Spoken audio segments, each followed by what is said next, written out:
Halo Sobat Nusantara, di video kali ini kita akan mendengarkan satu cerita lanjutan dari cerita sebelumnya, Sinden Malam Jumat di Radio Rusak. Selamat mendengarkan.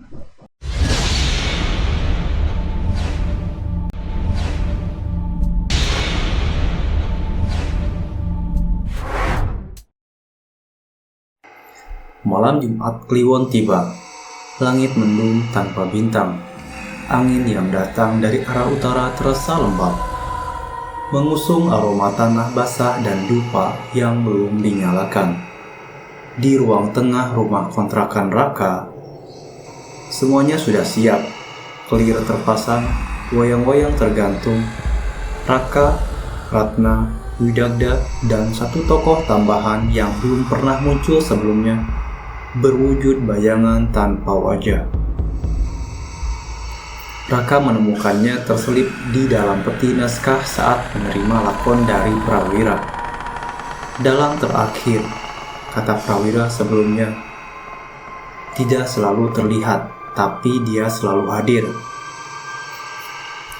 Di pojok ruangan, radio tua berdengung pelan. Tidak menyala, tapi getaran halus terasa di sekelilingnya, seperti bernapas. Jam menunjukkan pukul 00 dini hari, waktu yang disebut Prawira sebagai lerem antara jagat.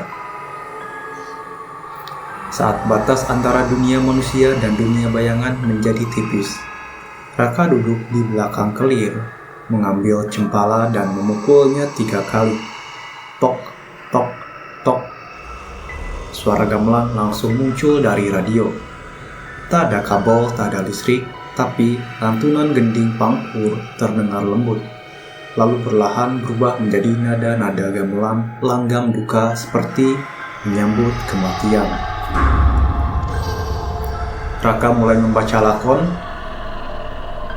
Nalika Ratu Alit Keraton Kencana ilang sukmane, rumahku sepi, angin merewangi, lan sinden suci dikunci suarane. Saat sang putri kecil kerajaan Kencana kehilangan jiwanya, ia berjalan sepi, diiringi angin, dan sang sinden suci disegel suaranya. Angin dalam ruangan mulai berputar. Wayang Ratna bergerak sendiri menghadap ke kelir. Lalu kelir menyala, bukan dari cahaya lampu belencong, tapi dari dalam. Cahaya merah lembut seperti bara memperlihatkan bayangan yang menari-nari. Di balik kain putih itu siluet wanita muncul. Bukan wayang, Ratna. Bajunya compang-camping, wajahnya setengah tertutup, rambutnya panjang, tapi matanya menatap Raka sedih. Di belakangnya muncul siluet lelaki tua berjubah seperti dalang, memegang wayang dengan tangan penuh darah. Widagda, bisik Raka. Lakon terus dibacakan. Setiap bait tembang membuka lapisan kenangan, dan setiap kenangan menciptakan bayangan. Kelir kini tak hanya jadi layar bayang-bayang wayangan, tapi juga jendela masa lalu. Raka melihat Ratna muda di malam pentas tahun 1947. Ia menyanyi dengan suara indah, tapi wajahnya pucat. Di balik panggung, Widagda berdiri, membaca mantra dalam bahasa Jawa kuno, menyegel suara Ratna ke dalam radio. Raka berteriak, "Berhenti!" Tapi suara dari radio membalas, berat dan tua. "Wayang kudu terus dolanan, ora ana lakon tanpa pungkasan. Yen arep nyelametke, mbok kudu ganti posisi. Wayang harus terus dimainkan. Tak ada lakon tanpa akhir. Jika ingin menyelamatkan, kau harus menggantikan." Raka menatap halaman terakhir naskah, tangannya gemetar. Di sana tertulis 2 pilihan. 1. Membebaskan Ratna dengan membaca mantra pelepas dan menghancurkan radio. Tapi itu akan membuat Widagda masuk ke tubuh pewaris, mengambil alih tubuh Raka untuk hidup kembali. Dan yang kedua, menjadi dalang pengganti. membiarkan Ratna dan Widagda tetap terperangkap, tapi Raka mengambil peran sebagai penjaga lakon. Ia tidak bisa kembali menjadi manusia biasa. Kowe ora bisa lorone selamat. Suara Ratna bergema lirik. Kamu tak bisa menyelamatkan keduanya. Raka menatap ke Kelir. Mata Ratna penuh permohonan, tapi di belakangnya bayangan Widagda semakin dekat, siap menyatu dengan cahaya dari radio. Raka menggenggam cempala. Ia tahu pilihan harus dibuat sekarang. Tok, tok, tok. 3 pukulan terakhir terdengar. Dan ketika suara gamelan berhenti, cahaya dari Kelir padam.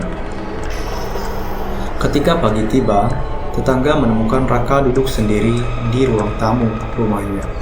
Matanya terbuka tapi kosong. Radio tua di sebelahnya telah hangus. Di hadapannya hanya Kelir kosong dan satu wayang yang tersisa. Wayang Ratna. Ia tergantung sendiri, tenang, wajahnya tak lagi murung. Dan dari dalam radio yang rusak itu, tak ada lagi suara. Sudah seminggu sejak malam Jumat Kliwon terakhir, rumah kontrakan Raka kini sepi. Terlalu sunyi, terlalu bersih, seakan semua jejak manusia telah disapu angin. Radio tua ditemukan hangus, tapi tidak ada tanda terbakar dimanapun. Hanya radio itu saja. Kelir masih tergantung, namun kini digulung rapi di sudut ruangan.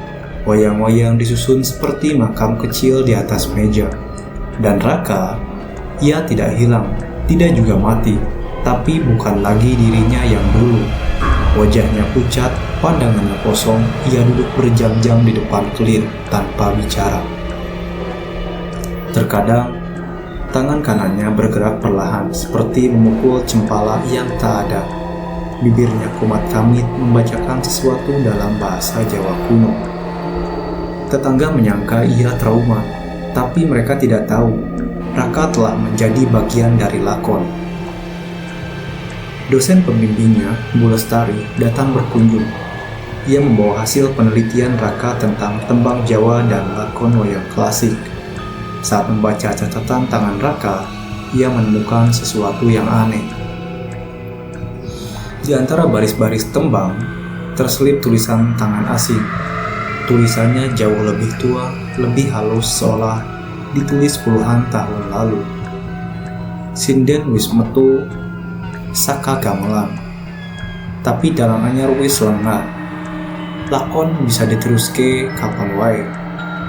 Sinden telah keluar dari gamelan, tapi dalam baru telah duduk. Lakon bisa dilanjutkan kapan saja. Di malam Jumat berikutnya, Bu Lestari tak bisa tidur. Ada sesuatu yang mengusik. Di meja kerjanya, ia meletakkan berkas-berkas milik Raka, termasuk kaset kecil berisi rekaman gamelan tua dari radio itu. Ia menyalakannya, suara gamelan pelan mengalun. Lalu suara perempuan terdengar lembut, jernih, dan penuh rasa syukur. Matur nuwun, Mas Raka, aku wes mulih. Terima kasih Mas Raka, aku sudah pulang. Tangis perlahan terdengar di latar belakang. Bukan tangis kesedihan, tapi kelegaan yang dalam. Seolah penderitaan panjang akhirnya selesai. Namun, di detik terakhir rekaman, suara lain menyusul. Bergetar, dalam, berat. Suara laki-laki tua. Lakon durung rampung. Saben ana sing ngrungokke aku bali. Lakon belum selesai, setiap kali ada yang mendengarkan aku kembali. Di suatu tempat, seorang pemuda membeli radio tua di pasar loak. Ia tertarik karena bentuknya unik, antik, dan katanya dulu milik seorang mahasiswa seni yang hilang secara misterius. Radio itu masih bisa menyala, dan pada malam Jumat pertamanya, di kamar kos barunya, suara gamelan kembali terdengar, dan Kelir siap dibuka kembali. Tamat. Terima kasih untuk Sobat Nusantara yang sudah mendengarkan cerita ini dari awal sampai akhir, dan mohon maaf jika ada salah-salah kata. Jangan lupa untuk terus support kita dengan subscribe, like, comment, and share. Dan nantikan cerita seru berikutnya.